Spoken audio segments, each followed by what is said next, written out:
forecast growth, or this is the EOA rather, designated 20-year supply of developable land for business and job growth, aligned with the growth expectations for 2045 and the policy objectives around economic development, shared prosperity, job creation, environmental protection, health, and equity.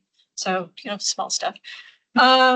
And the role of the collaborative working group is to be a sounding board for the Bureau to review preliminary drafts of the update, work with and through some land use scenarios and policy choices that you all have been doing, and help set the employment growth expectations for the next 20 years. As a reminder, not a decision-making body, not facilitating for consensus, but of course we always welcome consensus, and we'll note where and if there's common ground, but especially looking for your help with identifying any issues and the information you see, and as I just mentioned, areas of shared agreement. And we're here to deepen our knowledge collectively and find our way forward, planning for the next 20 years. So with that, I think the best way to do this is to start out by maybe introducing the collaborative work group members first. Then I'll go to city staff and partners that are here, and then we can go to visitors.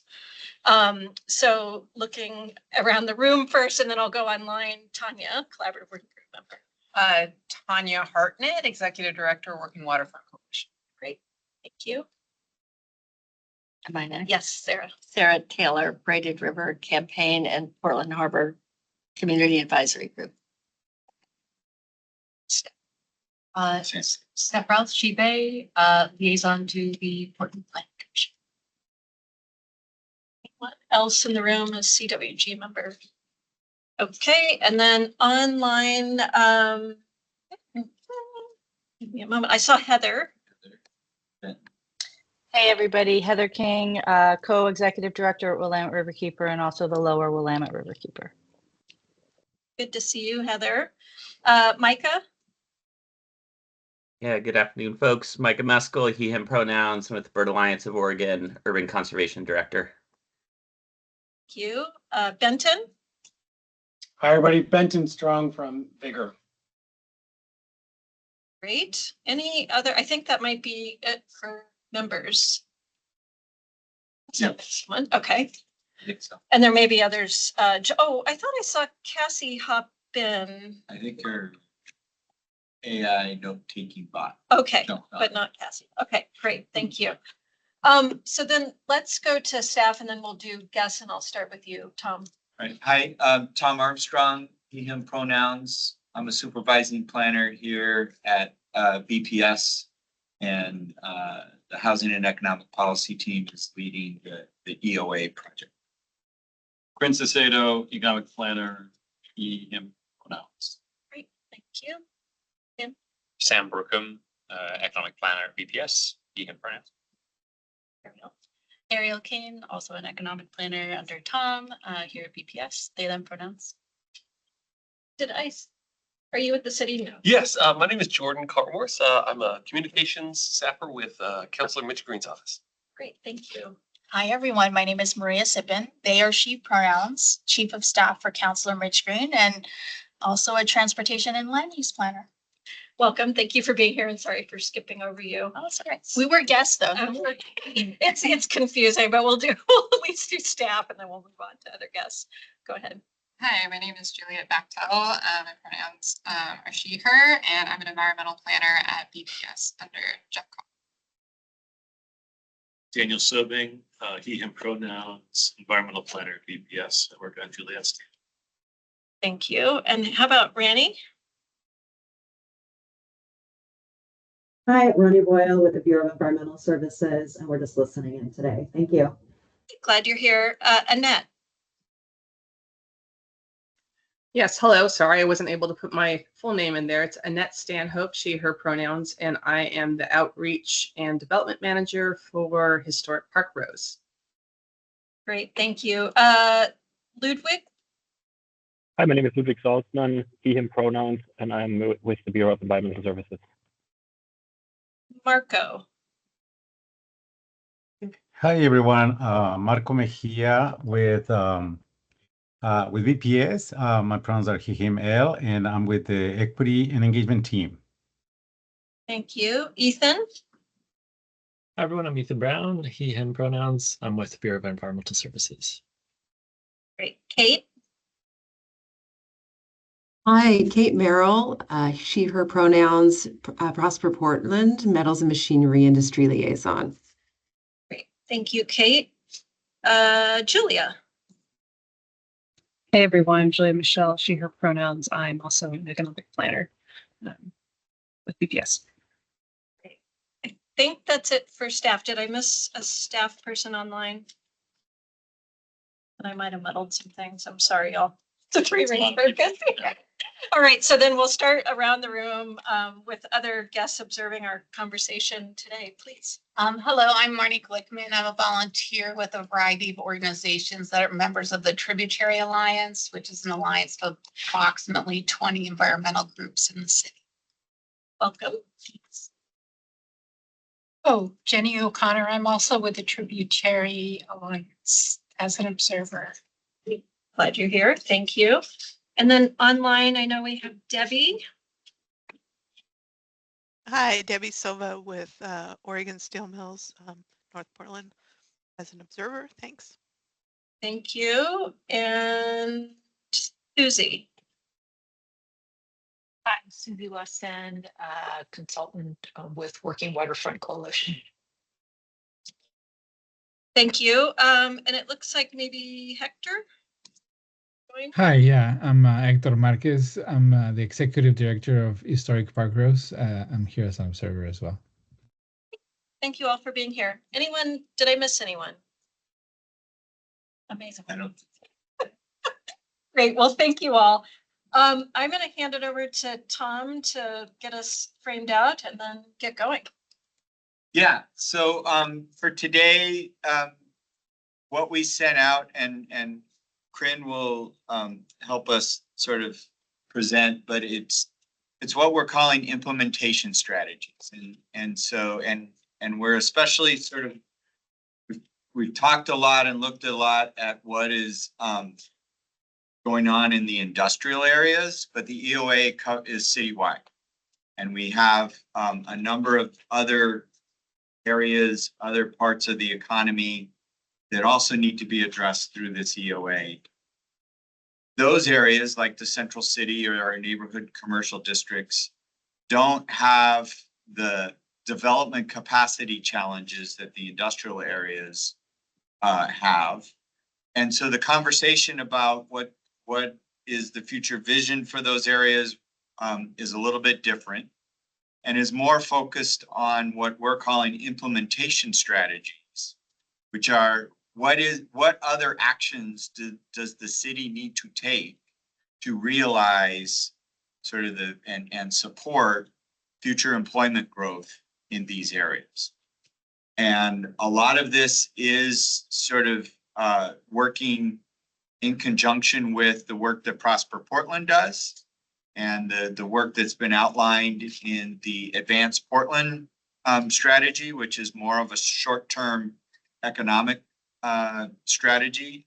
But this is a moment to sort of check in, look at those strategies, look at other emerging issues, and be able to identify, again, some key strategic actions that the city should be taking to help support economic development and employment growth in these other areas.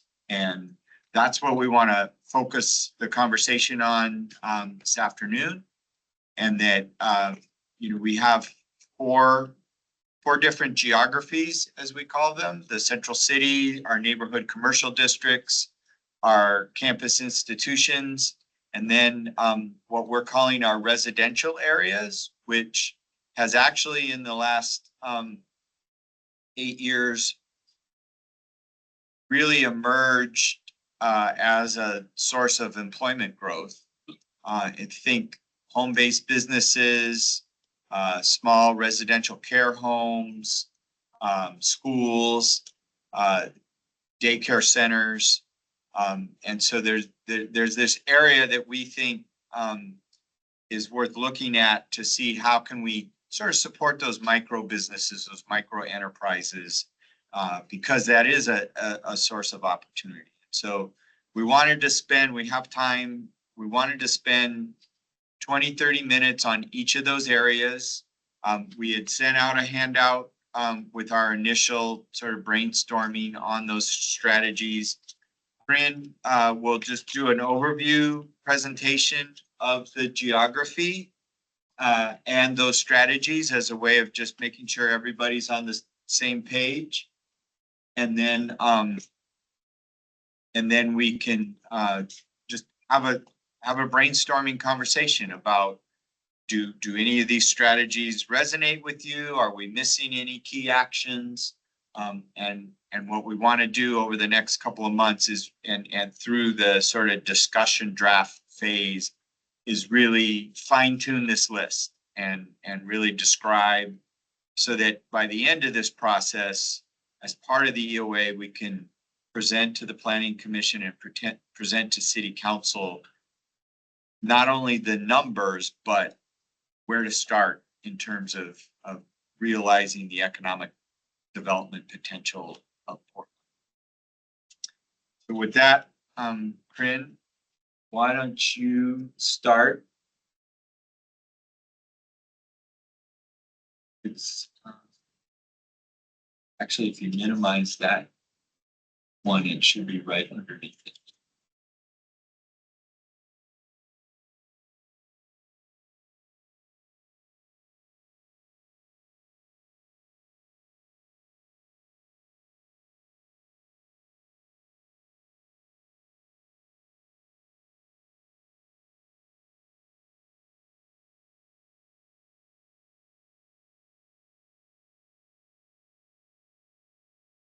All right, here we go.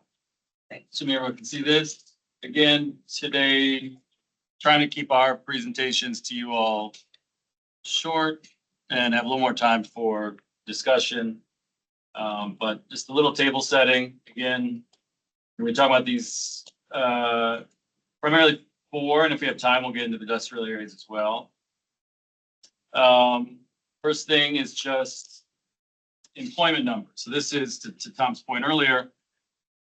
That darker blue is the central city area. It's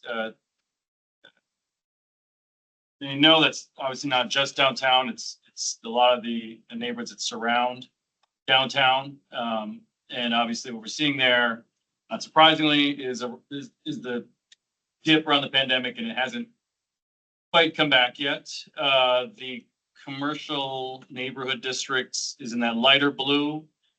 That employment-wise did see that similar dip, but then has more or less come back. This is again just up to 23.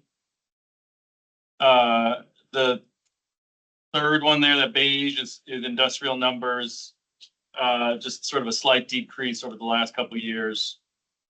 And perhaps most interestingly is the one Tom mentioned, is the one in orange, sorry, that didn't show up in the legend there, is the residential. That's where we've seen some steady increase and some larger increase over the last couple of years since the pandemic, with sort of a nice spike in the micro enterprise rate.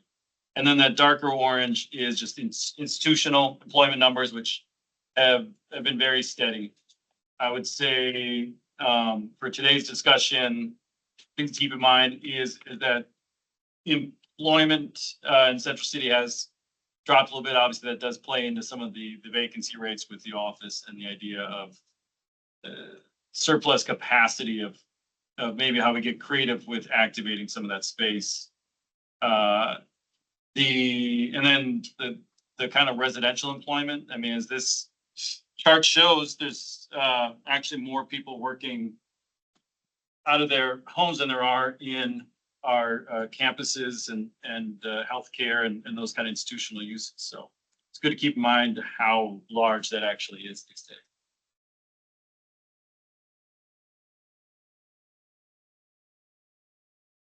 All right, so we won't go too deep into the numbers here, but essentially this is thanks to Sam, sort of look at the capacity of the land that's available, broken out at least by those First for the Central City Commercial Industrial Campus / institutional. This is sort of a traditional look at, is there vacant land? Is there developable land? How much does that sort of sum to? Is that third line? How much of that is dedicated to employment uses? And then perhaps what is the capacity of development on that land? This is a good way of showing that there still is decent amount of capacity in most of these areas.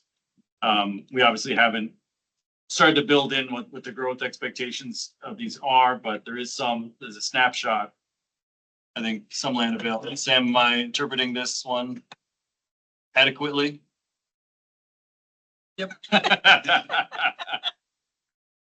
All right. But as I mentioned before, land is one thing. And I think, as we talk about industrial land, that's perhaps more relevant when we get into the downtown, the neighborhood districts. Sometimes that's actual capacity that exists with land that's already been developed. It's just not as active as it perhaps could be. Behind all this is the goals, the Advanced Portland goals, which really is focused on inclusive growth, kind of equitable wealth creation. How do you create a vibrant central city and neighborhood commercial districts? So this should align pretty closely with what we're seeing in some of the larger plans that have come out of Prosper and Council. And I think even yesterday or the day before, the Central City Task Force, like this, luckily all pretty much aligns in terms of the goals. So hopefully as we get into some of these strategies, nothing feels out of place in terms of what it's trying to accomplish. Can I ask you a quick question? Yeah, please. So I know that this the EOA is for the North Reach. So the surrounding areas, why are we talking about Central City? Is that part of the, I mean, like I'm confused about where these areas are when we're talking about the North Reach specific for the EOA, you know what I'm saying? I think it's the other way around. The EOA is for the whole city. Okay. We have a number of different areas that have different types of employment uses and different policy choices, decisions. It just so happens that the industrial areas, there are a number of different policy decisions combined with a tight land supply that make for those challenging decisions. Like we need to make some trade-offs there. So citywide, industrial area, North Reach, E-zones, industrial residential edge, those are sort of sub-policy decisions within the larger industrial area question within the larger city. Gotcha. Thank you. Yeah, to Tom's point, I mean, this is theory, a report for the state to show, hey, what land do you have? What's your job growth? How are you going to make sure there's enough space for your increase in these jobs? And are you counting wages as far as job growth or just numbers as far as like, if it's a job, it's just, but you're not, are you accounting for like living wage jobs and like going off of that? Okay, so say Central City provides this many jobs, industrial provides this many jobs. The industrial has higher wages, Central City doesn't. Are you accounting for that? I think that again is sort of the next level of detail. And yeah, we've talked about middle wage jobs, especially the ones that have more of a career track to them, right, and have a low barrier to entry, right? Don't require a college degree. Right. And to the extent that there is a larger policy question or value that when we're making these decisions that comes into play and look at is like, yes, if we have less opportunity in the industrial area where 65% of the jobs are middle wage jobs, where else in Portland could we provide that same sort of economic opportunity for people without college degrees? Does it Does it pay the same, or does it have the same sort of career track opportunity in those other sectors that can be in the central city or our neighborhood commercial districts? I think that's one of those overarching questions, right? Is sort of the big meta question is, where are people without college degrees going to work in Portland? Right.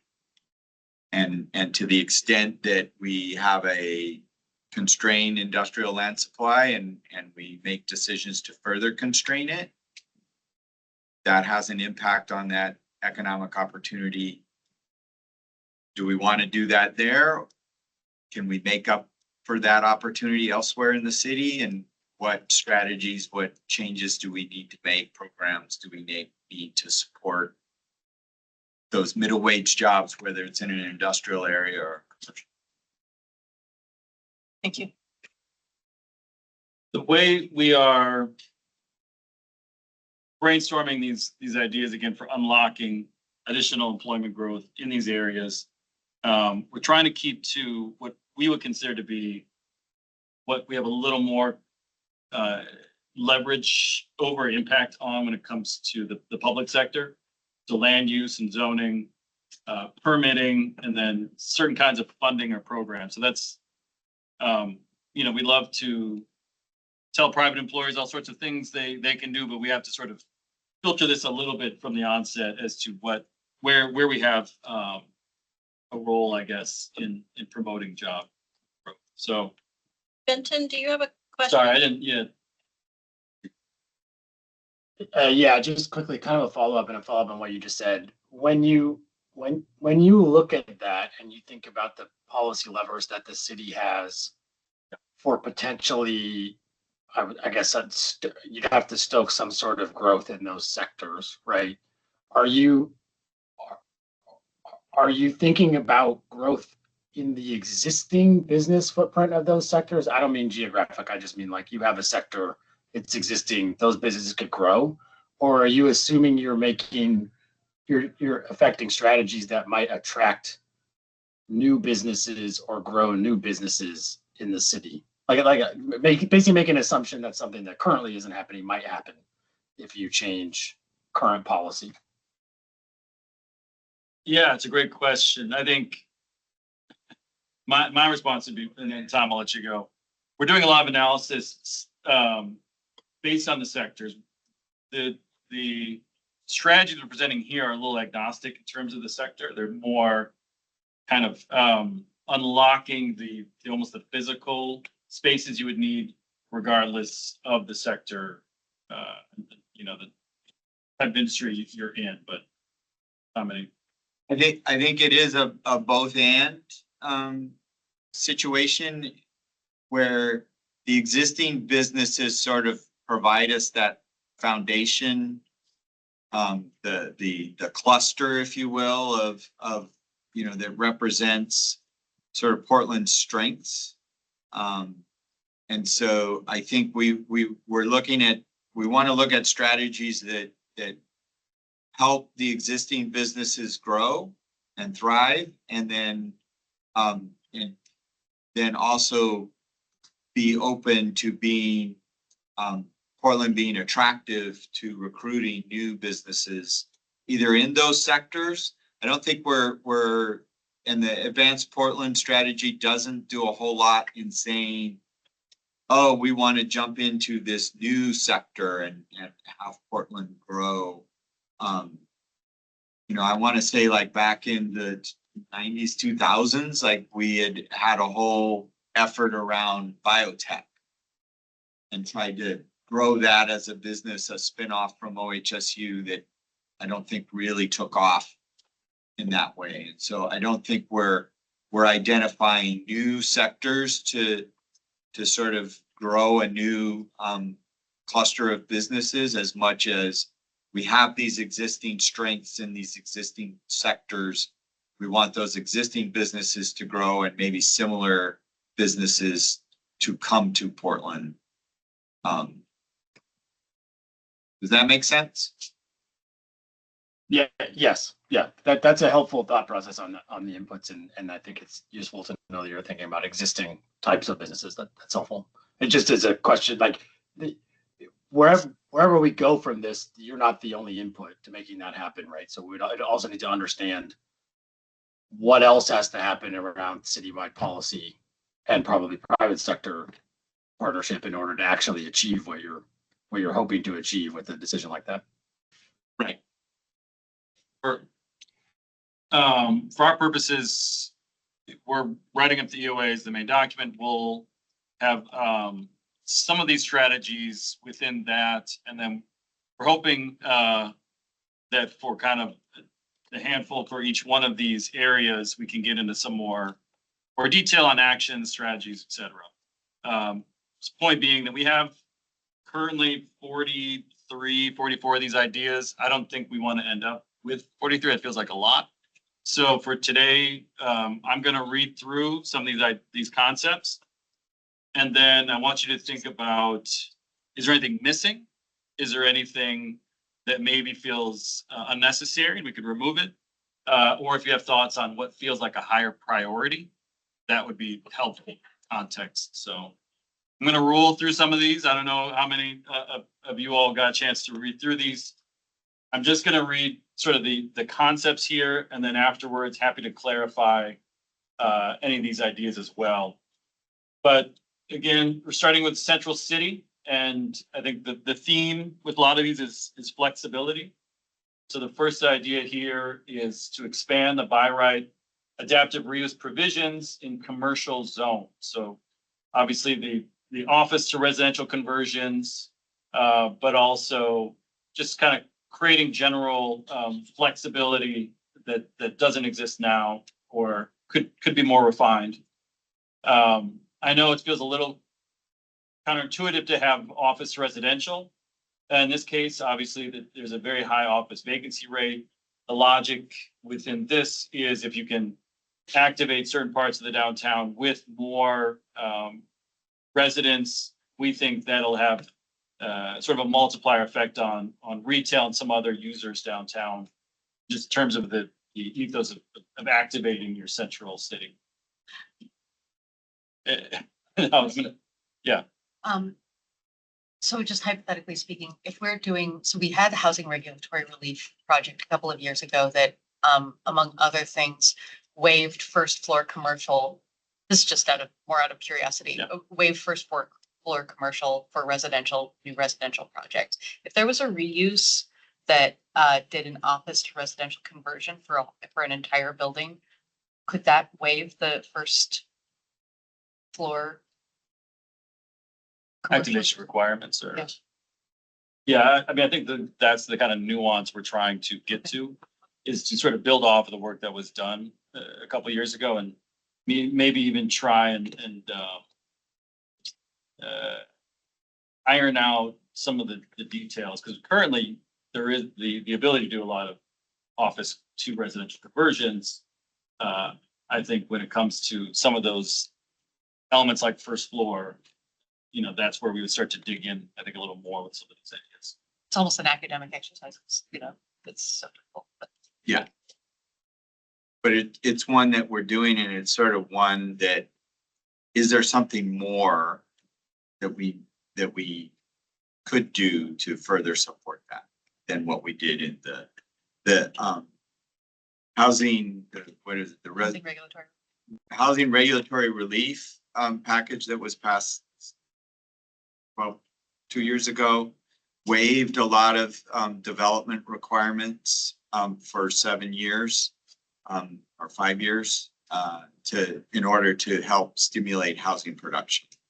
And so the question is that had in mind a lot of new development, new buildings. And so are there different issues when you go to reuse an existing building that we need to address?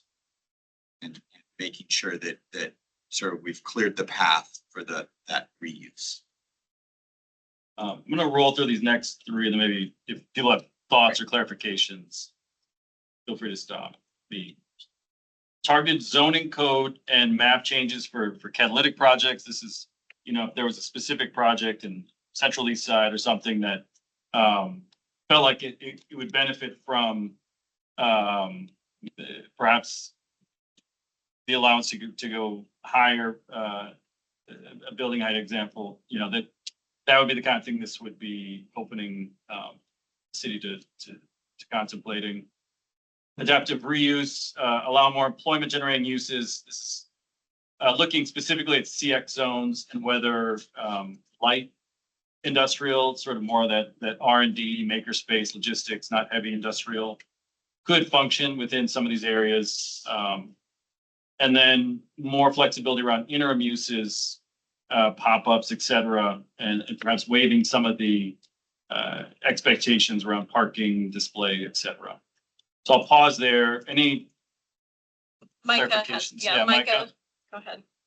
Yeah, I have a question around the upzoning concept, and would it be like responsive to a proposal or proactive in some way, or would it signal the opportunity? Like what are you thinking about in that space? I think it's both. And you know, I think if you like, one opportunity that comes to my mind is like the Ross Island Sand and Gravel site that's right under the Ross Island Bridge there, just south of OMSI. You know, that's currently zoned heavy industrial. Is that, you know, given the OMSI master plan, is that really what we want to continue? And so there's a number of different pockets and areas, and this one is a current project of our Central City Planning team. And they're, you know, looking at across the Central City to come up with these ideas, talking to different partners to look for those opportunities, and there'll be a whole process of rolling out a discussion draft of potential changes and getting feedback on those changes. Okay. Other questions or clarifications needed? Are you wanting to go through? Yeah, all maybe the I'll ones go for Central through, City? yes. Okay. Great. We've again broken these up by kind of land use, permitting, and then sort of more incentive based. So when it comes to permitting, two concepts. One, really kind of lean into this idea of a downtown conversion, concierge, or specifically for office to residential projects. I know PP&D is doing kind of good work and doing a lot of advising, but kind of really furthering that to having someone further, you know, like fully dedicated to an office to residential conversions. And then the second idea here being that you would actually staff a team, either at Prosper or PP&D, that would coordinate these kind of reuse and pop-ups. And again, I think there's some of this happening, but really trying to make it a targeted effort.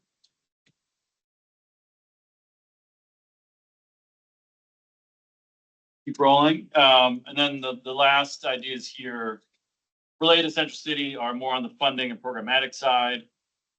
There have been some new TIF districts authorized in the Central City areas. So whether any of those funds could be used to support conversions, job growth, retail, infrastructure.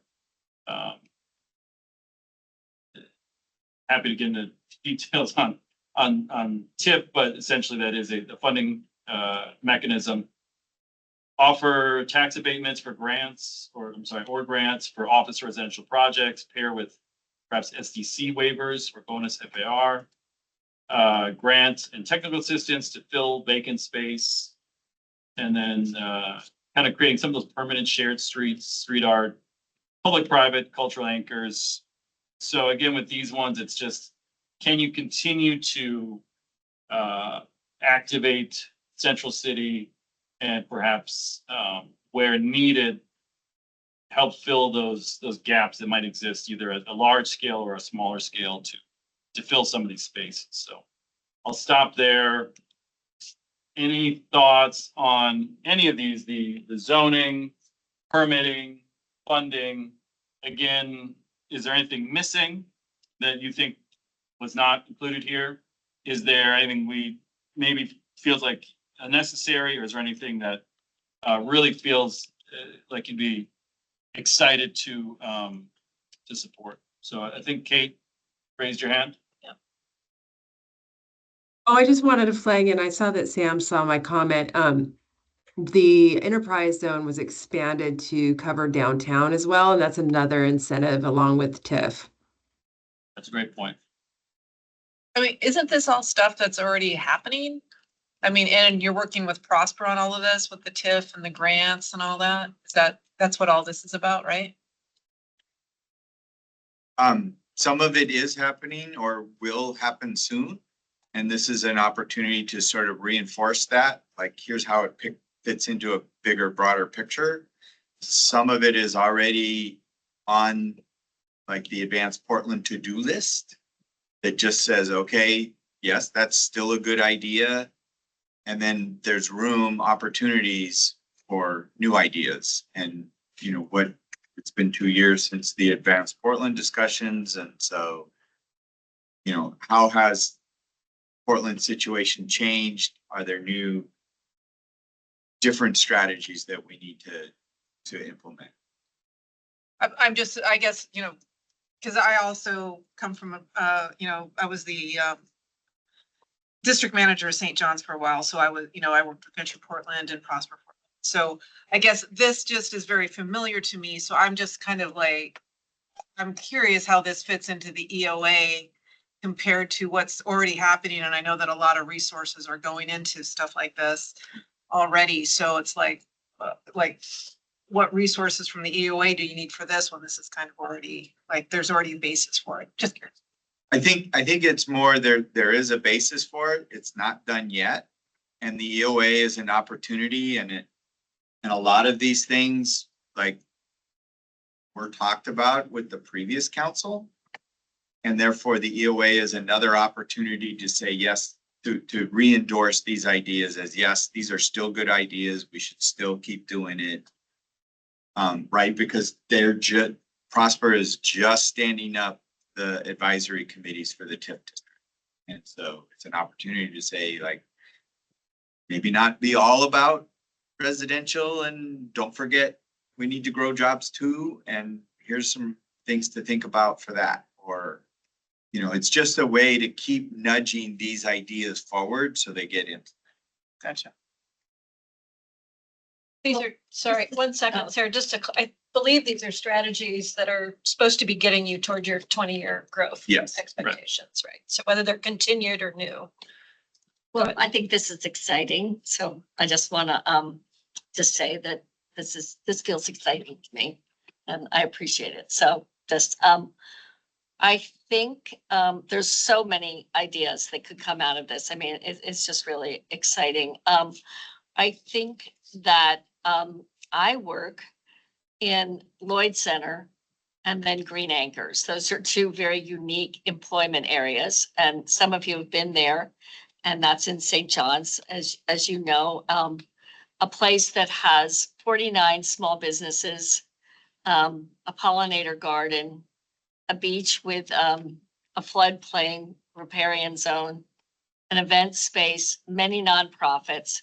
So I think if we can visualize, and then the same thing with Lloyd Center, same thing. We've got nonprofits, we've got artists, we have this variety. So I'm not sure how we articulate how either zoning or whatever encourages this kind of mixed use, because when people go to those places, both of those, they find it very exciting and very exhilarating. They feel really like, wow, you know, and even though Portland Lloyd Center seems to be dying in many ways it's not. And I think that, I don't know how you do that exactly, but I think that giving room for not this strict, well, I mean, I know I live kind of in the industrial sanctuary, but you know, that we're not just industry, that we can have beaches, we can have pollinator gardens, we have some wiggle room around jobs, because I see it happening. So I think that adding that ability to wiggle, that does make people feel like they can be creative and they can say, like, Tim worked at the Port of Portland for his whole life, and now he's making a pollinator garden in the midst of 49 small businesses. So I don't know how you say that. And then I guess, you know, dear to my heart is some of the small towns, commercial areas that were kind of disenfranchised during the you know, industrial sanctuary, you know, Lytton, some parts of St. John's, you know, there were just certain neighborhoods, and maybe that ends up being the not the barrier, the border, whatever we talked about last time, you know, but that somehow there were communities that were really wounded in that process. And how do we take areas that were once commercial with lots of jobs and kind of re-empower them to be mixed use instead of not allowing them to have small businesses. You know, it was hard to survive as a small business when you're an industrial sanctuary. So that I would just like look at what were the communities that got disenfranchised in that process, and could they be thriving economic zones again? But anyway, I think it's super exciting, and I enjoy looking at this. You know, Prosper Portland's been a struggle to some degree, and I know you worked on it maybe in St. John's, but also St. John's got a little bit taken apart. I'm not sure exactly how that happened, but I think putting in some historical preservation would be one thing, because you don't really want to take towns, you know, and I'm sure it's true in Lentz and other neighborhoods too, but you don't really want to take our historical neighborhoods apart in this process. We actually want to support that, because when people come to Portland, if we're still historically intact, it's more attractive to businesses and people wanting to live there. That's my opinion, that people look for that historical intact. And so I would hope we could somehow give credit or something for people who use those historical buildings. I think when we get to neighborhood commercial and maybe the residential, you might see some more of that. Okay. Central City, though, thinking about sort of what you said about Lloyd District and maybe other parts, it seems like some of what Sarah was talking about was in the realm of adaptive reuse and also placemaking. And it seems like some of those elements are here. Totally. I think Lloyd Center is a symbol of what you could do in terms of that creativity of reusing some of the space. And I think that's what we're trying to get to with a lot of these ideas is, hey, if you have a high vacancy rate in the office, retail, maybe it's time to allow some of these, you know, creative folks to get in and hopefully do things that are activating it as long as it's safe. So, Go ahead, Steph. Kind of related, appreciate the conversation. I'm very excited about placemaking and activation. I think one thing that we were talking about when we were talking about like revitalizing Central City and how that relates, for example, artists and maker spaces, and so, you know, how that can fill. We were also on the planning commission talking about, you know, how can we get live workspaces? How can we incentivize that as well?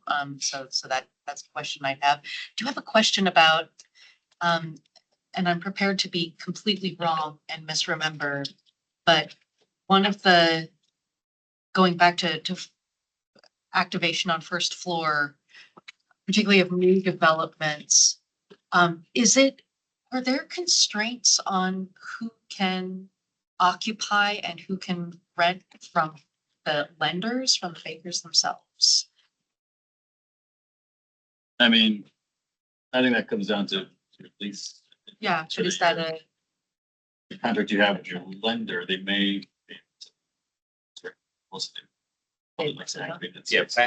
But banks typically want what they call credit tenants. So that's why you see a lot of the national franchises or local franchises, the proven tenants that are seen as a less risky tenant. So like as far as locally owned small business would be less attractive than a CDF. oh yeah, absolutely. Yeah, and it's just kind of the way it is. I mean, I think there are some programs out there nationally where cities have stepped in to try and help that and sort of been the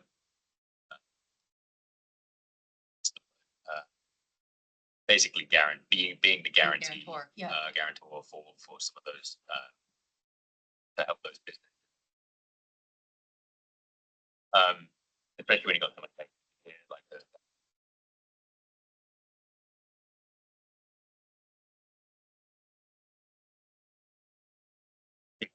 we were to land up to 8 or 9%.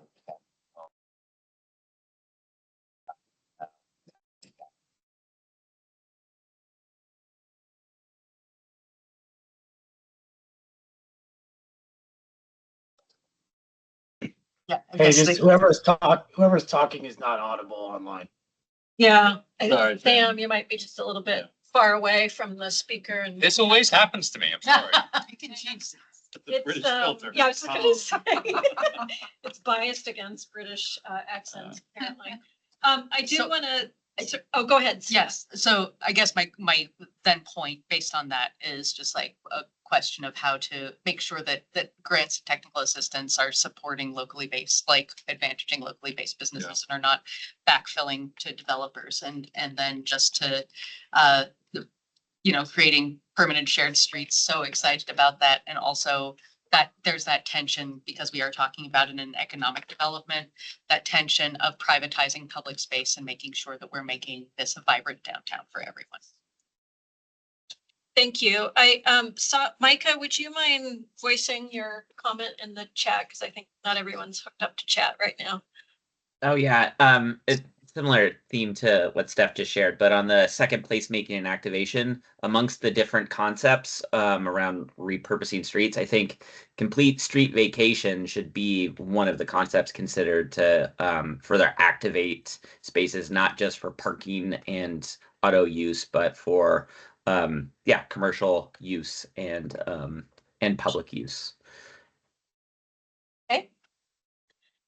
So that potential addition or idea, as well as the enterprise zone that Heather pointed out, Kate, go ahead. Yeah, Kate prior pointed to out. prior to my time at Prosper Portland, I used to run the Central East Side Industrial Council, and I was there during the time of when the overlay for light industrial came online. And while it was positive in some aspects, it also was made it the affordability for small businesses a little bit harder. So I'm just wondering if there is something we could just talk about just in terms of affordability for spaces that folks are leasing. You're not suggesting the zoning was what made it unaffordable, but just Central City in general, or? The overlay actually in some ways, yeah. Okay. So some ideas about commercial affordability, which maybe you have in the neighborhood districts, but. Yeah, but it's true that the Central City has some areas that you would almost consider like a district. I assume, well, perhaps we could try and look at what we have in there and pull them over some of the concepts or what Sam was getting at in terms of maybe some of the non-conventional approaches to sort of subsidizing commercial spaces, master leasing, et cetera. Not sure if that's, yeah. Yep. The one thing before we move on that I just wanted to touch on, because and this isn't showing up online for some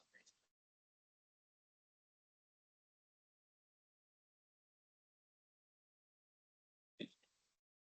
It is. It's fine. It is. Oh, okay. Oh, it is? Okay, so sorry, it's just not showing up online. Well, if it's showing up online, that's all that matters. The one thing I just wanted to reiterate here is I think this would be new, but allowing more of that light industrial within CX zones, like the actual downtown. And that's, I don't know if anyone has thoughts on that one way or another, if they would have any concerns with it, if they like the idea that, currently you can't be doing as much production in the downtown area, for I example. think you were touching on that a little bit, Sarah. Yeah, I've seen it done well. Yeah. I suppose it could be done not well, but I think there are lots of examples out there of people doing that without causing any disruption to the neighborhood. So I don't know how you write that up, but there's certainly evidence of that. Unless I'm Any missing other anything. thoughts or questions? Move on to the next neighborhood. Yeah, there's a lot of concepts here in the neighborhood commercial areas, so we'll just jump into it. First item is encouraging mixed use buildings, which obviously there's some allowance for now, but really encouraging that blend of retail, office, maybe even light production in some of the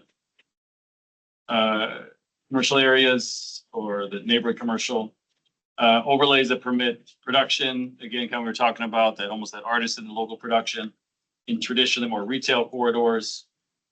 Clarifying standards for non-conforming upgrades to better align with citywide goals around reinvestment, adaptive reuse, and then promoting the allowance of light industrial craft uses in commercial mixed use zones. Again, the theme here is sort of flexibility, almost resilience of our neighborhood business districts. Can we also, I guess, unlock a little more activation of those spaces by allowing for production and maybe encouraging more mixed kind of employment uses within those areas? So I'll pause there. Does this make sense? Any questions? Nope. Not, I'm going to keep moving to the permitting side of this. Enabling reuse of sort of longer vacant buildings for employment. So currently, if something has been vacant a long time, it's a little more challenging. Ways that perhaps you can make that a little easier to activate, reducing some of the code and permitting triggers for some of the actions that are required. Permit temporary or pop-up retail, food, maker uses in vacant spaces. And then perhaps, again, more of that sort of one-stop permitting help for small business and entrepreneurs. I know we have the Office of Small Business now that's sort of doing some help, but really leaning into that and offering direct sort of one-stop permitting guidance. And then I'll keep moving, then we'll stop and discuss any of these, but funding or sort of more programmatic, more grants for facades, signage, lighting, streetscape enhancements, providing funding or assistance to support sort of those legacy businesses and try and mitigate displacement of smaller tenants, funding shared use kitchens, maker spaces, trying to align employment with training programs, job access, and then perhaps looking at ESDs, enhanced service districts, which oftentimes are trying to use funding mechanisms like parking meters to be able to kind of roll into local uses and perhaps shared parking district models. So I think that's it's a lot, but those are some ideas. Again, anything missing, anything we should take out, higher priorities. Go ahead, Benton. Two things, and just because you pull up the permitting one, I'll do this one first, which is it's occurring to me as we go through this and we talk about permitting that it's a useful exercise to identify what kinds of permitting changes would help move this process along. And I just think we need to be cognizant that this is happening in the midst of a broader effort around permitting. And so, like, I think that there are higher level changes that need to and probably will likely get made there that these roll up under. And I would just suggest we utilize our efforts to get that done before we really dig into some of these. That's one. And then the question on the next slide, you had a note about aligning employment zoning with training programs. Can you expand on that? Yeah, I think we do this within our industrial areas. At least we like to be doing this in terms of trying to get training or apprenticeship programs connected with industrial users. I guess the idea being, can we also explore that concept in our neighborhood commercial districts? So you just mean in general, having training programs that train people for the kinds of jobs we have in these areas, or is it a geographic connection? Benton, I think what you're asking, is the term zoning throwing you off? Because I think what we're talking about is just aligning workforce development programs with the types of jobs that are being created. Okay. Interesting. I'd be interested if we had some sort of finding that we don't have that, because my sense is actually this is an area we actually generally are okay with workforce development in areas that are non-industrial, but I'd be interested if that's not the case. Because the question is, are there opportunities to expand upon whatever programs you have, especially if they're successful? Are there gaps in the types of jobs where there is workforce development or training, or are there ways to expand what we already have beneficial? That's kind of the question. Yeah. Okay, that makes sense. I wouldn't reinvent the wheel here. The state is doing something like this, right, and putting a lot of money behind it. So it might be more of an effort of figuring out just are there gaps in what the state is doing. But there, there's a couple $100 million behind that at the state level. Good reminder, Benton, and reminder to just keep leveraging those other efforts that are already happening. Yeah. Great spot. Other questions, issues with what's here, or other ideas you wish were here? Yeah, go ahead. Sorry, did Kate have?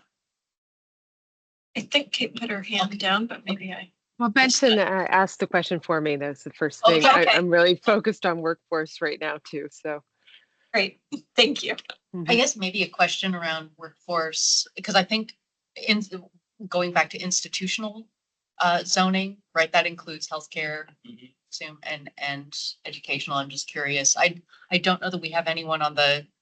Do we have anyone on the collaborative work group that is healthcare or institutional? No, thanks. No, we're reaching out. Okay. Sort of separate outside of this process. Okay, so maybe that's a open question for when that person materializes as chair. I'd love to related. We do have Hector and Annette. Oh, Annette, raise your hand. I was going to phone you two as friends on this one. Because I think one piece related to neighborhood commercial, as someone who's grew up in Park Rose, like the larger question we want to have, conversation we want to have, I think, is how do we ensure that Prologis is a conversation and not a pain point? And with that, I would personally want to phone Hector and Annette should they have any questions. Right. Sorry, Annette, go ahead. Actually, hold on. We like to reserve this time for collaborative work group member discussion. I hear you, staff. Also have experts. I understand. But this is for the collaborative work group. We will have other outreach and other opportunities for people to weigh in on these and help us out. I just want to be thoughtful to the members who devoted their time. Well, then I'll share what I had heard from Annette last night. Great. And maybe Annette, you can text me if you would like me to say anything else. But that there is some zoning with the 3 TIF districts, for example, in East Portland, and Park Rose being the one that's, I think, the most challenging for community members because it incorporates Sumner, Park Rose, Argay Terrace, and the Columbia Corridor. And so, what zoning looks like and also what funding and programs look like for that area, and whether we need to be right sizing any particular parcels within that TIF district area, particularly in the neighborhood center, which is around the historic Park Rose arterial, like around Sandy. I'm just, it's, and yeah, I hope at some point we can talk to historic Park Rose folks. Yep. Do you, is somebody else online? Well, just 1 second, because I'm wondering if you all have thoughts just sort of about the zoning or the land use strategies that are in here now, and whether they're sort of mashing what Steph is talking about. I mean, it's tricky in terms of where workforce and zoning overlap. I think there's, again, these are sort of programmatic suggestions in terms of how we would work with partners to hopefully encourage them to perhaps look in these areas from a zoning perspective. I think it's less. So, Steph, you're talking about, I mean, the fact that there's, for example, a property that's zoned industrial in the midst of this place that will allow uses that the community is not particularly aligned with what the community wants. So, I mean, the question is, are we going to make zone changes as a result of any policy direction here? I think that we know that on the one hand, we have, in some types of employment lands, we have shortages. I think it would be on a case-by-case basis that if we identify, a significant problem or alignment, broader alignment with a different or bigger policy direction, there could be some actual zone changes that result. But the EOA is not a project that changes zoning on the ground. What it does is recommend, policies and direction that would then be pursued subsequently as implementation. I think it depends on what the broader direction of the EOA in terms of our economic development strategy. Where would that point us? And would that point us to something like thinking about, land use or zoning changes? And I can't say that right now because I think we're still in that stage of gathering information. That's pretty discrete, and I'm not sure that anything that we would come up with here would point us in the direction of necessarily, like in that particular example, changing zoning. But I think we still need to see where the totality of all of our conversations are taking us. I'd add on one thing too, and that I think partly in response to that community concern about the impacts of Prologis and other industrial development in proximity to residential neighborhoods, one of the things that we're exploring with the EOA is this industrial edge concept. And I think it's not changing base zones, but it potentially could in the future lead to overlay zone changes. And so that's something that's trying to respond. Yeah, and on that topic, for the record, I just want to say that, like in St. John's, their condominiums went up that were like the industrial was there for years and years and years. And then a foot away, a condominium building went up. So with the new plans, it's like, okay, protect the domestic living. I forget the word. Anyways, and so all of a sudden, even though the condominium went up after the industrial land was there, all of a sudden the condominium is protected and it takes away from the industrial land. So the edge issue is even more important to look at. Sarah, go ahead. Well, I think I'm thinking the same as Steph in that I think some of these historic districts that became heavy industrial should be relooked at.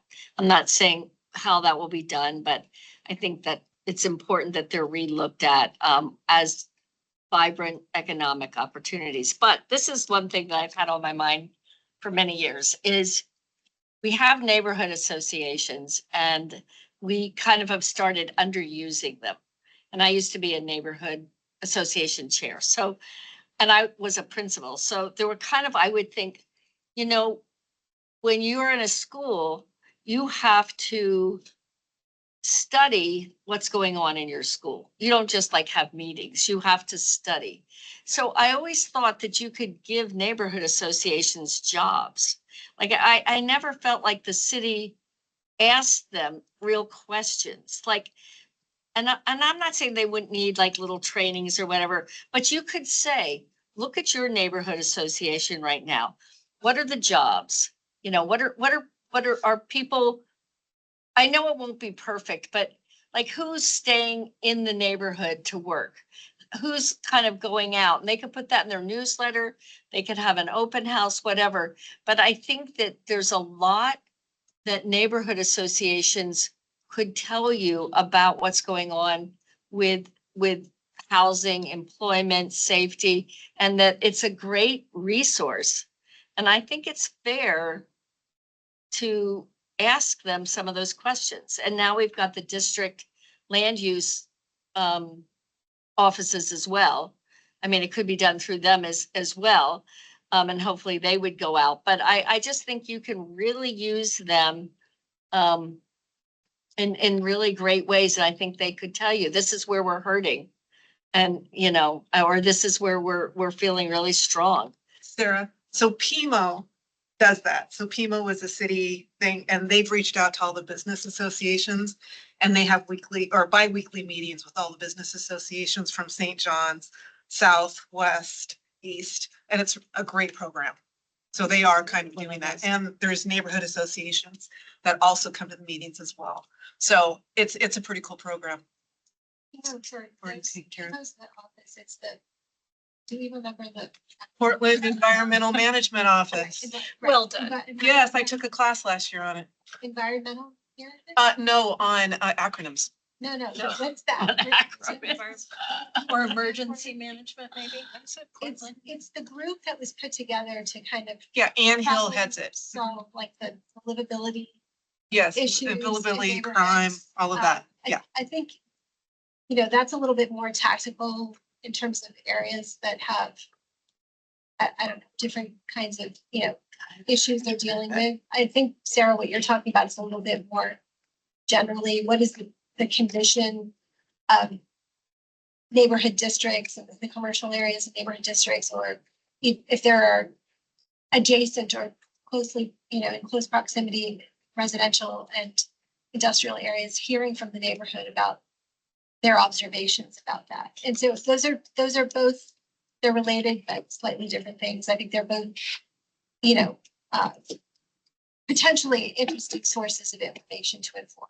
And especially for this purpose, if you wanted that to stay on economic, you know, you could say we're staying with economics. We're not doing sidewalks. I mean, I guess they could say the lack of sidewalks, you know, impacts, you know, economics, whatever. But anyway, I would love to see them used in that kind of creative way. And I know Prosper is going to make a push coming up with at least the business districts to really try and build up capacity and understand kind of what their needs are as well. So I think there is some outreach that's going to be happening, particularly as it relates back to sort of the economic development side of things. When it comes to the specific roads on property, I think we can talk about that separately. I'd like to keep us moving. Let me take Kate. We'll take Kate. Yep. Yeah. Sorry, go ahead. Yeah. I just want to give Annette the opportunity to connect with our Office of Small Business. They have been going out to the districts to talk to folks, and also our business advancement team works a lot with the districts. So happy to connect any of you, and if you're interested. So, okay. So Annette and Hector, maybe you can be in touch with Kate. I'm going to keep us moving.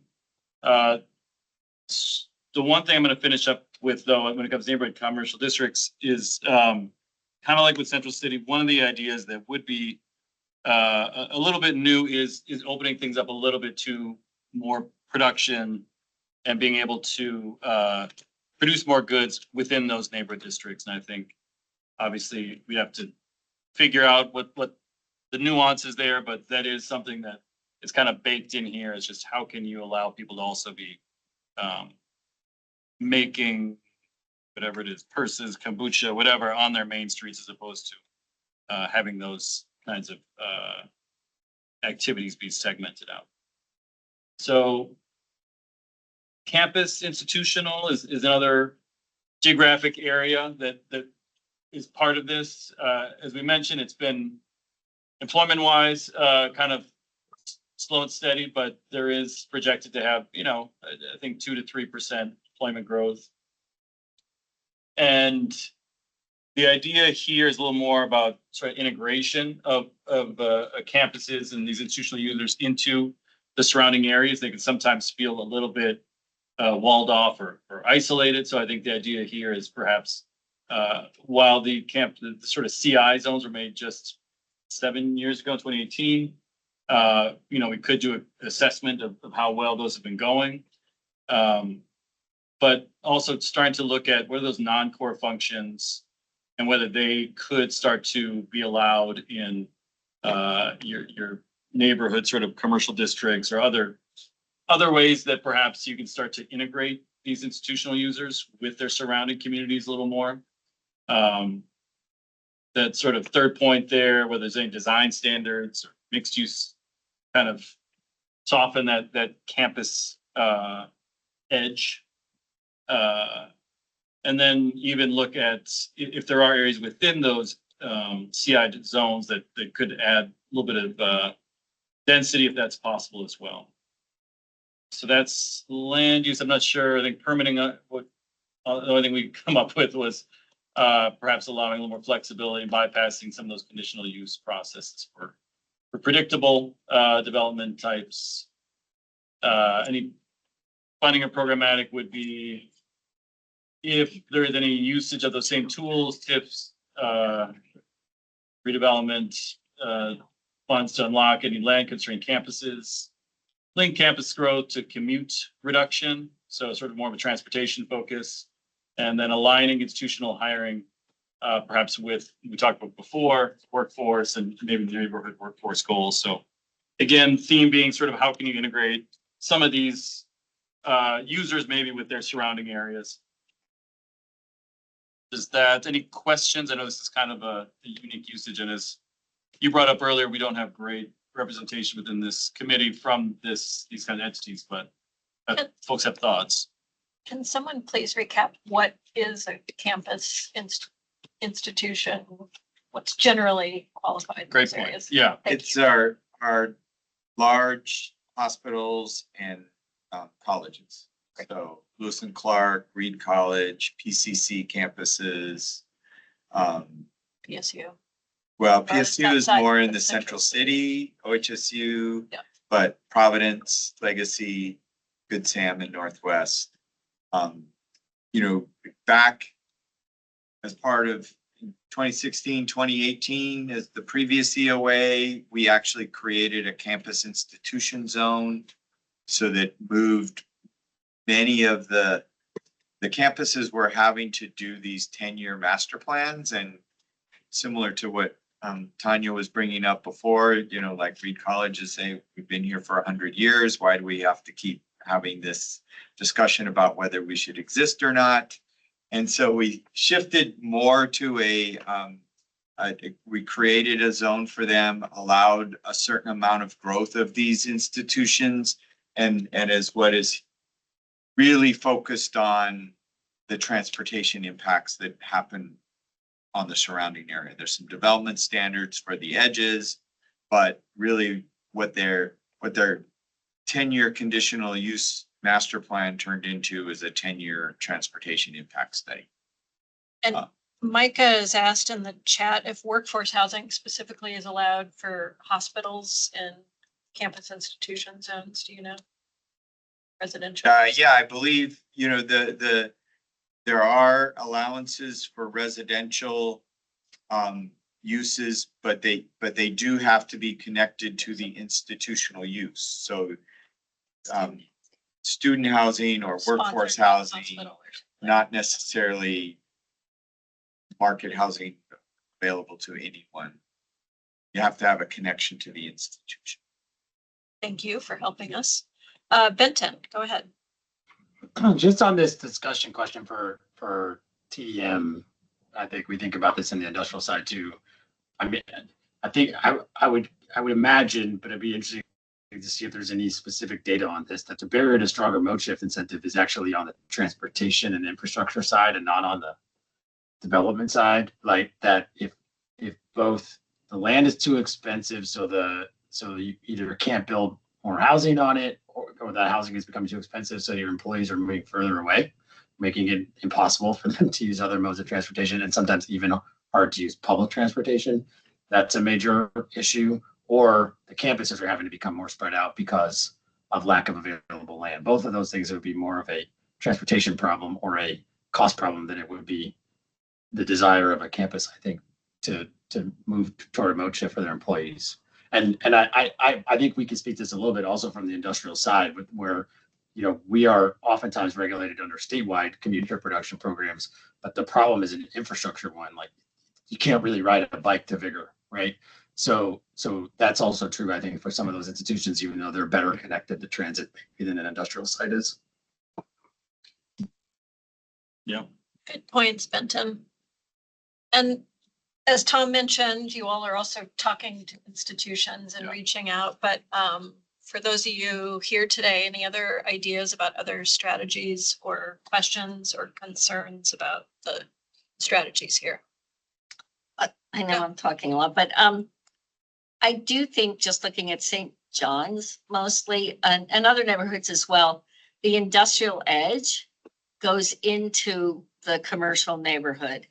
And it does impact the economy of a small neighborhood. If you go into St. John's, you know, we're faced with huge trucks, and it would not make it. It's not as attractive for people to have business where you have large industrial trucking right next to your central town. So I don't know, I would just consider, and that's true, I think, for Park Rose as well. Is that true for Park Rose? For which? Park Rose, large industrial traffic going through town. Oh, sure. Yeah. So I'm just saying it, when we're looking at whole communities as economic, you know, opportunities, like how trucks are, like, instead of using Columbia, to use a little town or, you know, whatever. But so anyway, just something to think about, those that edge and how traffic goes into other commercial areas. And yeah, Kate's pointing out that the transportation demand management is also a big part of the freight planning. That's all connected. Yeah, I think, yeah, along Sandy Boulevard and also 122nd Avenue, to your point, Sarah. I think for institutional, I remember in the before time around the particularly our workforce needs in terms of the health sector, and, you know, especially in COVID and how much we need. And so I'm curious, I'd be curious what, you know, we saw a lot of the potential for redevelopment, if you go, you know, way back to the redevelopment acreage, but what we need that to look like, what programs we need to be building. You know, Linfield in the Russell neighborhood, for example, is a nursing college. That's great. How do we do more of that? You know, just looking at what are the professional uses that we need to be building a pipeline for, and can we do so in this region? And maybe a check-in from that 2018 process. I know it's been a long name, but we're going to keep pushing into what I think is an interesting topic, residential employment. Again, people who work in their homes, not actual construction of residential buildings. So I'll roll through some of the ideas, exploring sort of a 3-tier permitting system for home-based businesses. Currently, there's a 2-tier, and depending on how many folks might work out of your home, or clients that might visit your home. And some cities are looking at sort of a little more, I guess, flexible approach to some of the ways that that folks work out of their homes. Another idea is to permit small detached business spaces. So, ADUs, this is the idea of an accessory commercial unit and whether that could be seen as sort of an interesting allowance within our residential areas. It's actually having sort of small office spaces or not sure what else would be allowed in those commercial units, but it's an interesting idea. Designate zones allowing expanded home business uses in specific neighborhoods. This might be more if you were to try and, I guess, an overlay or trying to look at something that's a little more highlighted. But I think right now we're just contemplating general flexibility. Maybe the overlay or pilot seems a little ambitious at this point. Other ideas, funding programmatic. Obviously, could you support small businesses or folks working out of their homes with grants for BIPOC or low-income home business owners? We know there's a lot of people already working out of their homes. Oftentimes, it's challenging to meet some of the costs of having a retail storefront. Sometimes you don't need one. What are ways that you can support those businesses that are in their homes? And then whether there needs to be any kind of staffing up of a position to help specifically home-based entrepreneurs through some of the permitting grants or space transitions if they did want to shift into a brick and mortar space. So it's a little, this section's a little light. This is very kind of new. I did some searching around what other cities are up to and didn't find a lot, but I'm curious if you have thoughts on what would make sense to supporting people who are running businesses out of their homes. Yes, Tanya. We've been running businesses out of our home for years, and the taxes are insane in Portland. And we have a lot of people that move out of Portland because, in Portland, you have to pay, TriMet taxes and this tax and that tax. And we pay a lot more taxes than somebody living in Vancouver with an at-home business. It's good point. I kind of like with the Central City topic, we kind of avoided some of the tax questions within this, some of these concepts, but it's definitely, it's not, it has been brought up, in many different contexts, the taxation challenge. Other folks online, anything related to home-based businesses when it comes to supporting those folks running business out of their homes? Did we remove the barriers for number of employees you could have within a home-based business? I think that's the tiered home occupation. Yeah, it's a great question. During the pandemic, we made minor changes to that, but didn't. It's still an either or thing. You can have an employee or you can have customers come and visit. You can't do both. We did something in recap, right? We did something recently in recap. But I can't. Right. But we did try to move the dial a little bit, but we recognize because, recap tends to not do, tackle big policy things. We were nibbling around the edges. This might be an opportunity to think a little bit more. And maybe that change is considered like a bigger change that needs to have like a little bit more robust process. So, but it's definitely something that I think acknowledging the way people are working these days, we really need to consider that. And we just wanted to, take the pulse of this group to understand if that's a good idea. Yeah. I guess I'm Mike, briefly. Micah, did you have a question or thought? No, I answered it myself. Sorry. All right. Anyone else have any other ideas or questions about the residential employment strategies here or concerns?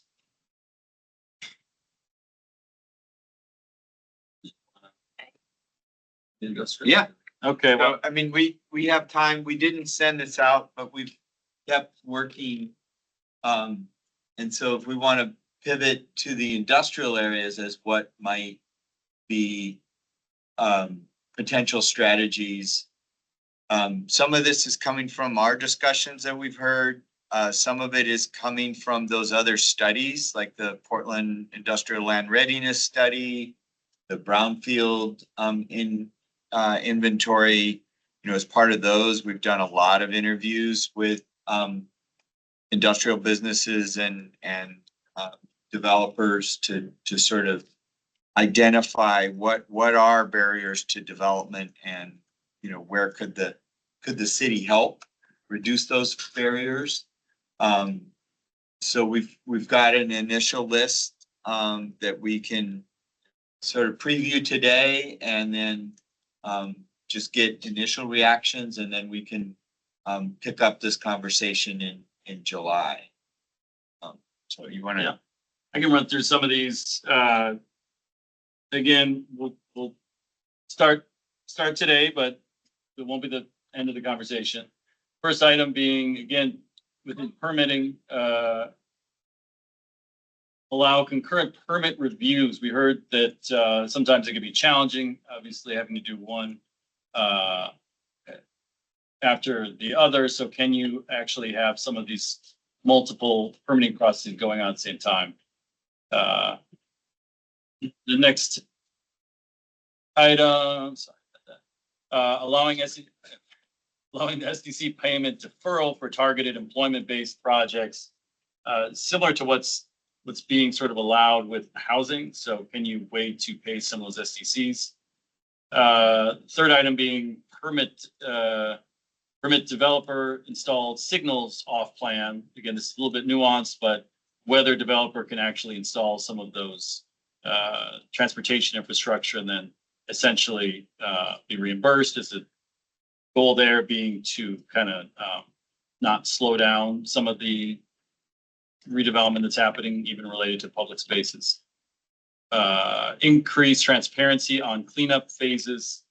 Obviously, related to the super fund, there was some communication with this group and others about just wanting to know kind of where things are at and timing. I'll pause there. I know this group is particularly focused on industrial areas. Any thoughts on any of these items? I'll just say that I feel really strongly that the industrial area is important, but that it needs to be integrated with other goals that you've talked about. I don't know how they came up with the industrial sanctuary, but I think it's a antiquated philosophy that doesn't recognize as much as it should how industrial can also have commercial. Like if your rejuvenation house parts, there's no reason why they can't have a second store at that site in the industrial Northwest. And I'm not saying every place has that. And I think Tom's the one that first talked about that. Like there's no reason for that blockage. And, you know, the working waterfront is such a funny word for me because Linton was a working waterfront and then it was taken apart. St. John's was a working waterfront, and a working waterfront meant mixed use. It didn't mean a sanctuary. So I would really encourage you to be as creative with the industrial employment as you are with what you've just said, and to really look at like Astoria and other places. How do you give good workplace breaks for people with fresh air? How do you still have paths? How do you still have fishing and riparian zones? Like, I just would be really creative as we move into the next decades with looking at whole systems. I just think whoever came up with this rock wall of industrial sanctuary didn't get it right for going forward. There should be bike paths down to Swan Island. I mean, I know Swan Island actually is doing a great job. So I would look at kind of how Swan Island has done such a good job with mixing things up a little bit better. So I just would break down the wall of fear around that and and be really creative and really think about that edge, which I'm super excited about, and how it impacts those neighborhoods so that we truly have working waterfronts where people are healthy and I would definitely say not to have industrial employment that impacts neighborhoods. We are an urban setting. We can't do anything about it. We are urban. And so we can't have businesses that aren't going to impact neighborhoods. It's not possible. And people can grieve that, but it's just the truth. And so we need to grieve that loss and then build something as creative as what you've just done. And I know that we can do it. And I would keep talking to people out in the neighborhoods because they do have ideas. They've lived there for, decades. And so anyway, that's what I would say. It's just look at this so holistically. Thank you. And I think it sort of pulls on a little bit of what Ben had mentioned a moment ago too, sort of just thinking about that infrastructure for employees as well. That's needed to get to these places in lots of different ways, and that relationship with housing costs and locations. Did you guys include this slide in what? No, this is because we had extra time, but maybe you all But this was, can send it now or. no, right after we're the happy meeting. to circulate this again. We're not coming up with final decisions on any of this stuff right now. This is just starting to get these ideas out there. And we'll send that one out. 'Cause I think We'll come back to this in the next meeting. and that permitting stuff is pretty targeted. Yeah, go ahead. Preview moment. I think going back to the SDs. Yeah. And I think that like the tension of, that we've said probably SDC's deferral for housing is a net positive because one, we really need housing. And two,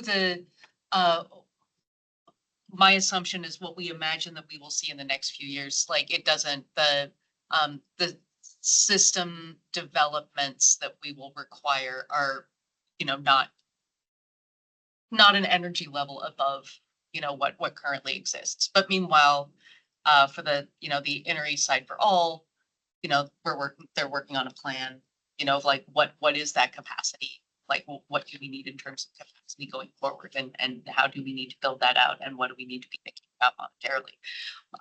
But that's okay. I'm like, I just don't want to get too far over my. But when we're talking about industrial, that's a, depending on the industry, that could be a big outlay. And so, if we're looking at SDC deferrals in that case, I guess my big question would be like, what does that functionally put the city, the region on the hook for? And how are we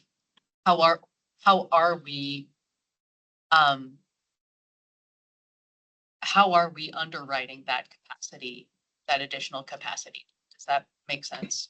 Well, are you confusing deferral with waiver? Yes. The deferral is right now. SDCs are required when you pull the building permit, you have to pay them. Right. The first step that the city did is for housing projects, you don't have to pay them when you get your permit. You can pay them after 2 years when you're done with construction before you open. That essentially means a developer doesn't need to finance that 2 years for that SDC. This is what we've heard from industrial developers is us too. Okay. And so as opposed to what the mayor has proposed, which is waiving, forgiving. Right. For the next 3 years, that is what you're talking about, does create a burden on the infrastructure system because we'll have hopefully 5,000 new housing units. They generate a certain amount of demand on the infrastructure that SDCs would have covered. So I think in this situation where what we've heard is the deferral of it, so eventually the industrial development does pay the SDC to account for the infrastructure. Right. but it's about timing. And does that just, and this is my ignorance, so thank you. Yes, I was thinking waiver. This is breathing a little more easily now. Okay, but for that deferral in an industrial case, this is my ignorance. Does that capacity need to be built before they can open their doors? Or is that functionally like a loan that we're offering, or is that a deferral of like, you know, as we're getting online, you know, if something is much more water intensive, for example? Yeah. Requires. The SDCs work a little different depending on the system. For sewer and water, essentially, they've already built the system. They built the treatment plants, they built the filtration plants. That capacity is there. They're just using the SDCs to pay off the bonds that we use to build the system in the first place. Okay. And it's a mix of ratepayer dollars and SDCs that pay off that basic system. For transportation, they essentially use it going forward, which is they wait until they've done a study. They said this area is going to need these improvements as the growth. This is related to growth, not maintenance. And as the money comes in, once they get enough money or they can match it with other grants, then they build the system. So it's not quite concurrent in the moment, but presumably over 10 years or 20 years, you have a complete system that is well balanced. Okay, so that, one more piece, like, because I'm thinking like, there's a difference in like building pipes and roads, like road maintenance versus pipe building. So, yeah, I think this could be, just off the top of my head, and I was an opera theater double major, so, you know, take this with many grains of salt, but, for a deferral, I'm curious if like on the transportation side, if that could be paired with development of like a TDM, transportation management agency or transportation demand management. It's like, well, how can we, and I wonder if like then SDCs could be, you could then further incentivize TDM with a larger employer down the road, if this is a mechanism for being able to do that, which could be really elegant. And I think like to Sarah, you're like the Swan Island TMA was rad in that, you know, they built out a lot of great infrastructure. I don't mind like biking down to Swan Island, not bringing the keg back up going a problem, but like down, no problem. Yeah. It's Friday afternoon. We're open. Yeah. I'm gonna, Hang Sorry, on. keep going. Well, I just saw Benton's hand Oh, up, so I just Benton. wanted to see, Benton, did your question get answered or your thoughts get addressed or? Kinda. Let's let this continue to play out. I might still chime in. Okay, and we'll talk about this again in July, so. yeah, And I just wanted to mention, hopefully the people online can hear me now, We might need an interpreter. maybe. That a lot of this is, especially like SDCs, we're largely, you know, their water sewer system, yes, but the transportation, as we mentioned, is more direct. But a lot of what we're hearing in the Pillar project and other projects is that there needs to be, for the private development community, a little bit more around kind of flexibility around how transportation infrastructure is built or planned for. And I think so there just needs to be a little bit more like creative thinking and solutions for the city to about how we either invest directly in that infrastructure or support private-led investment in transportation. Different funding mechanisms, different planning processes, kind of getting out of the silos in a way. And I think the SDC part is part of that. You know, and there's a direct linkage at times between direct investment from a private business in transportation infrastructure, but then like double dipping with SDCs. And it's like, okay, well, should they actually be getting credited for those transportation SDCs if they're having to build the auxiliary infrastructure anyway, beyond what they would otherwise be required to do, especially if they're voluntary. There's just a lot of this will be, I think, carving out space, as Tom mentioned earlier, to identify, highlight things that we should be looking at in like greatly more detail than what's laid out here. Fair enough. Thank you. Benton. Okay, I really do have comments time. So I think what's so interesting about this conversation specifically around SDC is like a really good way to have this conversation is that probably the policy solution is pretty wildly different depending on where the development occurs in the city.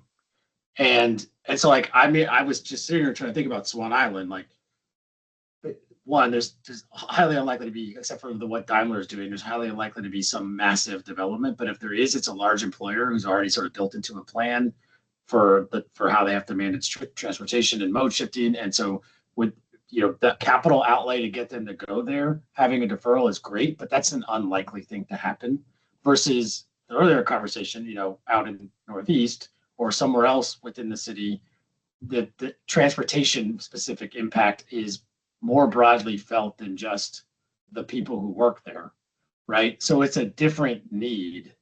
At the same time, the capital outlay for something like this, for any kind of major industrial development, is so high that any kind of deferral is a net positive to get it to happen.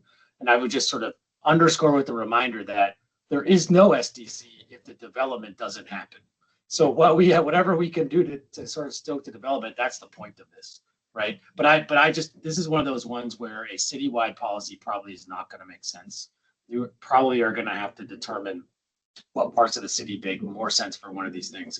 And I think it actually kind of gets to the point that I think that Sarah was trying to make, is that in certain neighborhoods, there are certain impacts when you have an industrial edge. And I would just argue that's actually one reason why we do have sanctuaries, is so that there aren't hugely negative impacts that we view. For example, having lots of trucks go through a residential neighborhood that you might not want. We could try to segment that into one part of the city. But that's kind of looking at the city in pieces about where this development makes the most sense to happen. So something like this could probably help us do that. Thank you, Benton. Appreciate it. Okay, Corinne. You want to, I guess. You want to keep going. We'll do just maybe one more here and then. Great. Give you guys a break. All right, funding ideas around industrial areas, providing financial incentives to encourage remediation, as we sort of heard last time around brownfield remediation and unlocking some of those sites. Second item there, leveraging business Oregon programs, provide also funding for readiness improvements, again, unlocking sites that might be tough to develop. And then local improvement districts and whether there would be the ability to form any of those to also fill infrastructure gaps. The theme here, as you can see, is there might be sites that will need some investment to unlock them, and that we're gonna, I guess, try and be creative with approaches that could be found to actually fill whatever those needs might be. So keeping a lot of tools on the table, I guess, the idea. We've talked about maybe all of these throughout, but yeah. So I think I'm gonna call it. Let's just I know this has been kind of a very broad discussion trying to tackle all of the parts of the city and some at times nuanced ideas. I think I didn't hear anything that was too far off what people felt comfortable or aligned with in terms of encouraging employment growth in different areas. Obviously, very consistent theme within a lot of these is trying to stay flexible and sort of allowing, particularly in the central city and maybe in those neighborhood business districts, a little bit of flexibility to allow the kind of business growth and maybe creativity that I think has proven successful for the city in the past. We have, again, a lot of ideas here. I think there's some overlap, and to people's point, hey, isn't this already being done? I think where we see this as reinforcing other efforts. We'll try and keep it in. Where we can, maybe we'll consolidate some of these ideas. But next meeting is in July, where we'll actually get to talk more about the industrial areas. I know we'll send these out so you guys can have a little more time to chew on some of these concepts. We got questions or comments? Benton? I think Micah was first. Okay, Or Micah? sorry, go ahead, Micah. Yeah, I've got a comment on the brownfield remediation incentives. I think that's a great concept. And I think there's an additional sort of concept that should be considered, and that is, and I think the city is well positioned to play the role of collecting and consolidating site data of undeveloped or uncleaned up brownfields, and that is collecting and unifying data from DEQ, EPA, and from prospective developers who have done due diligence on sites. I think there could be some incentive program that could collect that data and make it publicly available, which could help facilitate ultimately the cleanup, or even folks understanding that they can qualify for different types of incentives that either the city, state, or EPA are leading. And there just is not that the data is distributed across or hidden in a lot of spaces. And I think that could really help facilitate redevelopment. Yeah, great idea. Thank you, Micah. Benton, go ahead. So two things. One, when we have this conversation next time, and we particularly talk about this slide, in light of the sort of financial realities of the government across the board, I just think we need to have a frank conversation about how practical number one is. Like just whether or not there are dollars for that kind of work from the public sector side. I think we've talked about this several times, but we now know a lot more about what budgets are going to look like across the board at every level of government, and whether or not this is possible, and whether or not, if we think that federal dollars are available, whether they will come to Oregon. So I just think we need to have a direct conversation about that. I think the second thing, and I really appreciate the fact that we took this broad look. I still, however, strongly feel that we should not lose sight of the main premise of what the EOA says, which is what would be needed if we were going the direction that we are projected to grow, as opposed to constraining ourselves from seeing that growth. And so I understand what we're trying to achieve here, but I just don't want us to lose sight of the main premise of this, which is even Advanced Portland projects growth in the industrial sector. And actually, I think directs that we do some investment in that area. And so I don't want us to get away from what we would need to achieve that in the final document, and potential solutions to actually achieve that, which line one here probably could do if the money were available. I don't want us to stray too far down the hey, let's go find these jobs in other sectors before we at least understand what would we need in order to meet the current projected growth. Yeah. Thanks, Benton. Point well taken. Hi, Caitlin. Sorry about that. I just wanted to quickly respond to Benton's comment about the brownfields. We actually just received our 2 brownfields grants from the federal government. Our attorneys are going through the agreements with a fine-tooth comb to see if we can accept them because of some of the conditions that are put on them. But the money is actually coming. It's still there, and it's coming to Oregon. But I would also point out that the state has just recently launched their over $600 million Monsanto fund that will be distributed in 3 different major ways. So there are other funding sources besides federal funding going specifically to these kinds of activities. So we can't obviously have a crystal ball and see if Portland is going to get those funds, but even if the federal funds start to slow down, there is a new state pot of money. And I think we'll be able to share in maybe as soon as the July meeting, the brownfield inventory study includes sort of a cost benefit analysis for both, or for a tax abatement, for a grant program, and for a income tax credit. Just sort of the number of years where that upfront subsidy for the brownfield cleanup begins to pay off. And I think, as Benton, you may have said earlier, like, none of that tax money is coming in unless we invest upfront, just like the SDCs. Like, without the development, you get nothing.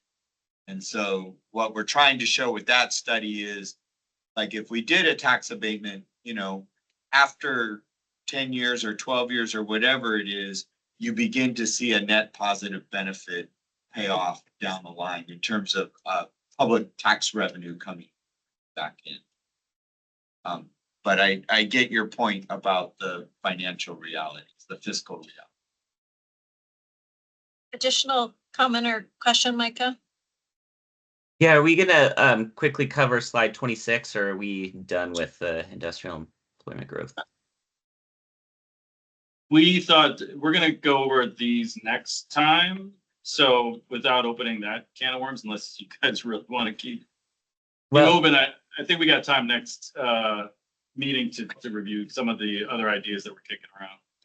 Okay. Well, yeah, I guess I'll just take this opportunity. I think this is relevant for both industrial and commercial strategies, as we're trying to think of everything within our possibilities within this exercise. And I think consideration of land vacancy taxes. I think there's finally appetite with some city council members for implementing this potentially on the residential side. And I think we should also consider it within the industrial landscape. And yeah, I'm not sure if it makes sense on the commercial side given the market, but of finding different policies that could be implemented to incentivize either the sale and transition of a property into active use, or to help incentivize the repurposing of sites, specifically industrial, that are currently vacant and don't have significant constraints for adding job growth. Hey, Micah, can I ask you a question on that? Yeah. Would governments be subject to the tax in that area? That's a great question. If the land is zoned for industrial use, or and it's not zoned open space, then I think I'd be up for consideration of that. And especially, given some of the City of Portland is one of the public owners of land, but the school districts and other entities, I think, could be potentially incentivized to put their parcels that are currently not productive into productive use. Yes, I see conversation and stuff. Ben, I think that's a phenomenal question. I mean, like, we're seeing, for example, in Salem Kaiser area, that schools are hurting because so much of the land is government owned. And so the actual property taxes do not provide for decent education. Like, that there are significant impacts to that. So I just, my God, I love that question. It's a fun one for Friday afternoon. I was gonna say, thanks everyone for staying so active in the robust conversation on a Friday afternoon for 2 hours. Next meeting is in July. We will send out again some of these ideas around the industrial strategies prior to that. You should have plenty of time to review those and come in with all sorts of good ideas or comments. Tom, anything else? No, I think that'll all right. Do it for today. Thanks, everybody. Thank you all so much. Appreciate it. See you next month. Have a great weekend. Stay cool. Thanks. Have a great weekend. Yeah. Thank you. Okay.